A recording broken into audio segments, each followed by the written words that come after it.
Hello friends, இன்றைக்கி நம்ம இந்த வீடியோவில் கேரளா ஸ்டைலில் ஹல்வா எப்படி பண்ணுறதுன்னு பார்க்கலாம். இந்த ஹல்வா நம்ம மைதா மாவும் தேங்காய் எண்ணெயும் யூஸ் பண்ணி தான் பண்ண போகிறோம். வாங்க எப்படி பண்ணுறதுன்னு பார்க்கலாம்.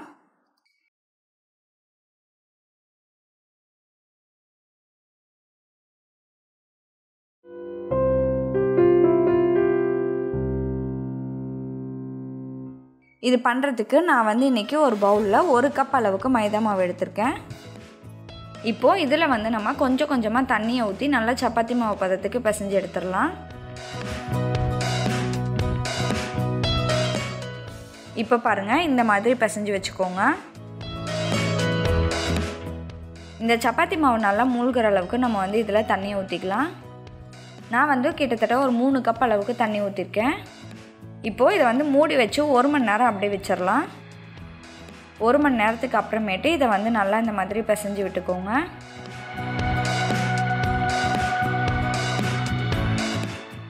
இந்த மாதிரி பிசைஞ்சு விடும்போது என்ன ஆகும் அப்படின்னு பார்த்தீங்கன்னா, நமக்கு க்ளூட்டன் தனியாக வந்துடும். கோதுமை மாவில் இருக்கக்கூடிய பால் தனியாக கிடச்சிரும்.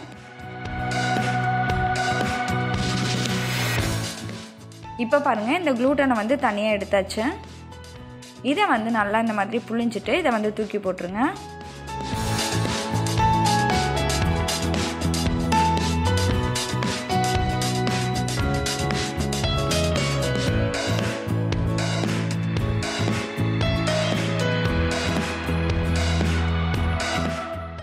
அடுத்ததாக இதை மூடி வச்சு ஒரு 8 மணி நேரம் அப்படியே வச்சுருங்க. இது கொஞ்சம் நல்லா புளிக்கட்டும்.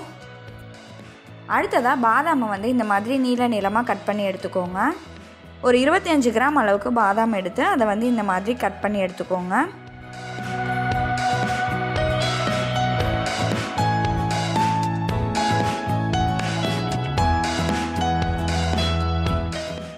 அடுத்ததாக முந்திரியை 4 உடைச்சி எடுத்துக்கோங்க.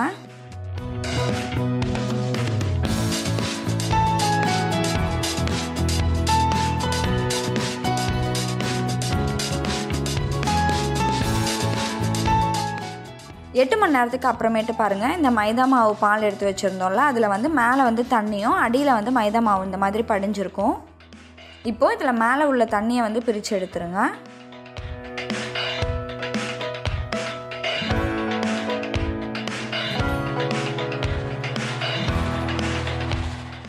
இப்போது இந்த மாதிரி பிரித்து எடுத்த பிறகு இதில் ஒரு 3 கப் அளவுக்கு தண்ணியை சேர்த்துக்கோங்க.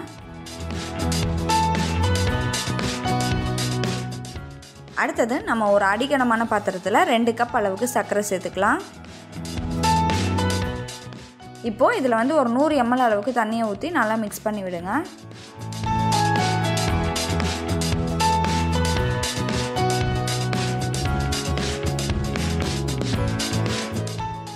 சர்க்கரை நல்லா கரைஞ்சி வந்த பிறகு நம்ம ரெடி பண்ணி வச்சுருந்த மைதா பாலை இதில் ஊற்றிக்கோங்க. இப்போது இதை நல்லா இந்த மாதிரி கிளறி விட்டுட்டே இருங்க.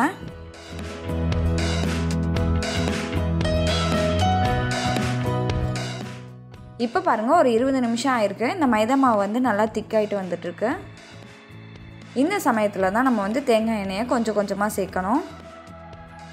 ஃபஸ்ட்டு 1 கப் அளவுக்கு தேங்காய் எண்ணெய் எடுத்திருக்கேன். இதை கொஞ்சம் ஒரு 1/4 கப் அளவுக்கு இதில் ஊற்றிக்கோங்க. ஊற்றிட்டு நல்லா கிண்டிகிட்டே இருக்கும்போது நமக்கு ஒரு 5 நிமிஷத்தில் இந்த தேங்காய் எண்ணெய் எல்லாமே இந்த மாவு இழுத்துரும். அதுக்கப்புறமேட்டு நம்ம திரும்பவும் இன்னும் கொஞ்சம் தேங்காய் எண்ணெயை சேர்த்து நல்லா கலந்து விடணும். இதே மாதிரி எல்லா தேங்காய் எண்ணெயும் சேர்த்துருங்க. அடுத்ததாக இதில் ஒரு 2 சிட்டிகை அளவுக்கு ஆரஞ்சு ஃபுட் கலரை சேர்த்துக்கோங்க.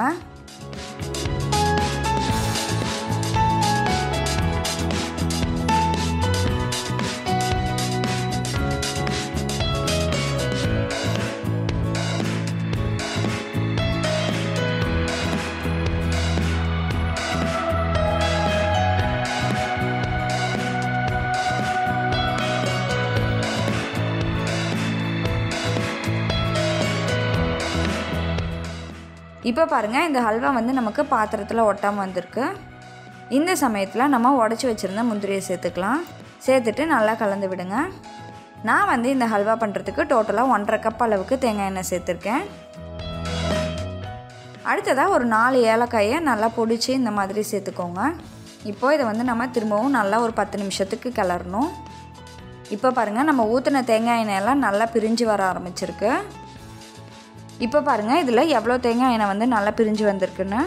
இப்போது இதை வந்து நம்ம ஒரு கரண்டியை வச்சு வடித்து எடுத்துக்கலாம். இந்த எண்ணெயை நம்ம சமையலுக்கு யூஸ் பண்ணிக்கலாம். நம்ம வந்து ஃபஸ்ட்டே வந்து கொஞ்சம் நிறையா தான் எண்ணெய் ஊற்றணும். அப்போ தான் வந்து இந்த மாதிரி நல்லா பிரிஞ்சு வரும். அல்வாவும் நல்லா டேஸ்ட்டாக இருக்கும்.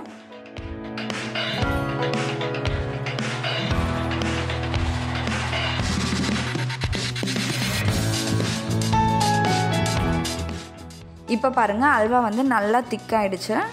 இப்போது இதை வந்து நம்ம ஒரு ட்ரேயில் மாற்றிடலாம்.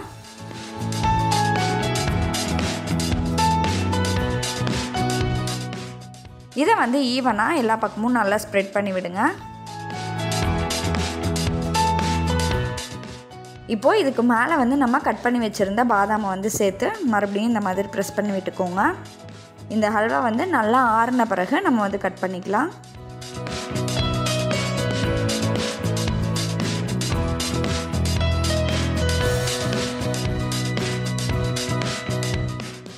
இப்போ பாருங்கள் நல்லா டேஸ்டியான கேரளா ஹல்வா வந்து ரெடி ஆகிடுச்சு. இதை கண்டிப்பாக நீங்களும் உங்கள் வீட்டில் ட்ரை பண்ணி பாருங்கள். உங்களோட ஃபீட்பேக்கை கமெண்ட்டில் சொல்லுங்கள். நன்றி.